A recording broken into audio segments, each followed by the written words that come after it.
I got interested in taxidermy because I've always loved nature, I've always loved art, and I've always loved science, and taxidermy is a combination of all of that. This is a glossy starling, and you can see it's a cleaned and preserved skin. This is a domestically raised bird that is naturally deceased, so that is how I came upon this bird. Often the animals are sourced ethically, legally, sustainably. Everyone sort of has a different way of talking about the way they source animals, but animals that I source are sourced completely as sustainably as possible, and that's a real standard across the whole industry. I got into taxidermy as a hobby. I started collecting antique taxidermy and started collecting natural history artifacts in general, so shells and minerals and gems and rocks and all sorts of other stuff like that.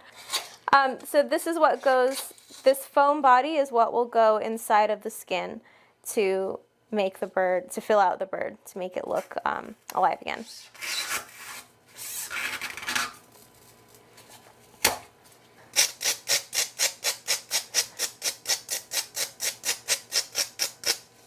I work mostly with birds and small mammals, so I really love working on sort of the smaller creatures that people often overlook, or creatures that people often don't think of when they think of taxidermy. People don't really think of small birds, but I love them so much because they're animals that I find just fascinating and breathtaking and just full of wonder. What I love most about taxidermy is just that never-ending sense of like renewing that joy and wonder and fascination with nature. Every time you get close to nature, you see something new. And taxidermy gives us this really special thing where it's this amazing tool for conservation, and that it's a storytelling tool. You know, through the art of taxidermy, I can tell a story about an animal, and someone can get close to that animal and feel something and see something that they might not be able to see if that animal were alive, because we really shouldn't get close to wildlife when it's alive. You know, we should maintain our distance from wildlife so it stays wild.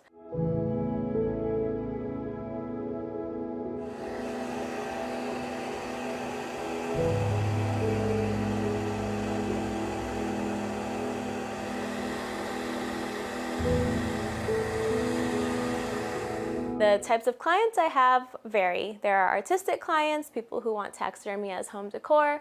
There are also clients, I also have clients that are museums and educational institutions and things like that. I always consider taxidermy as a scientific art or an artistic science because it does combine quite a bit of both. So you need to have a knowledge of the species in order to recreate it. And then you also need to have sort of this artist touch, because in order to perform taxidermy, there are a few skills involved. There's, of course, skinning and flushing and specimen prep, which can tend to be more on the scientific side.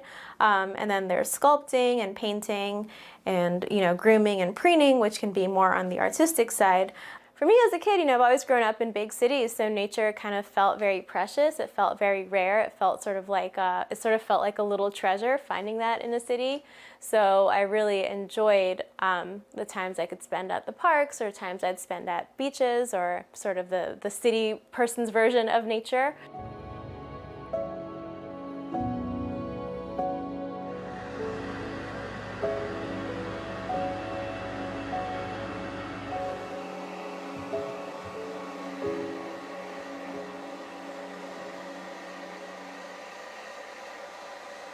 I think there is a lot we can learn through old taxidermy pieces, because when we think of a historic object or an artifact, we think of something like a sculpture or something like a tool or something like that.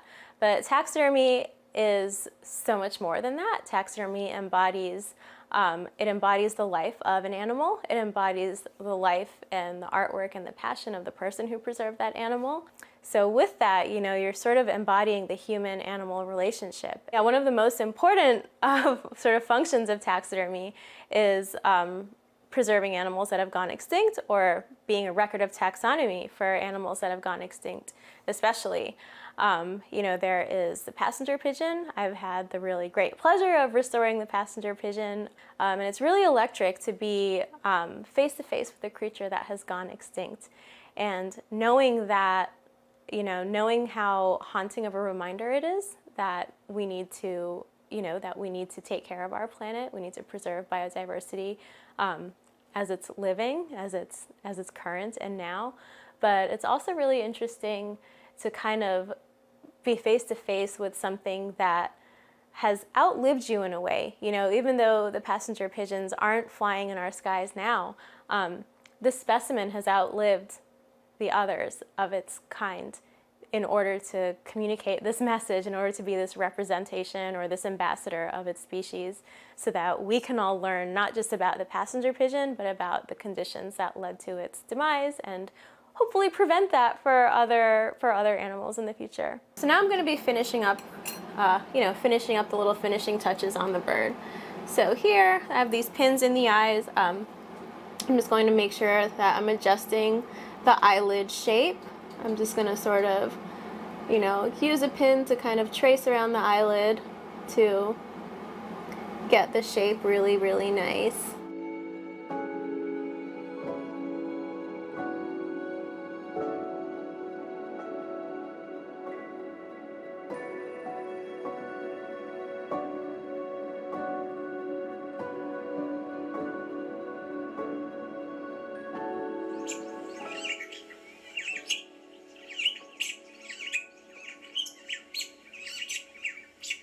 But through taxidermy, through whether it's a piece of home decor, whether it's a piece that's a diorama, whether it's a piece that is, something in between, I think that people can have a moment of stillness. They can have a moment of appreciation for that animal's beauty and get lost in the details and really surrender their curiosity to that animal. And that will drive them to conserve nature. Because once you get close to something, you care about it. When you care about something, you want to conserve it. And I think that sort of summed up picture is the most wonderful thing about taxidermy.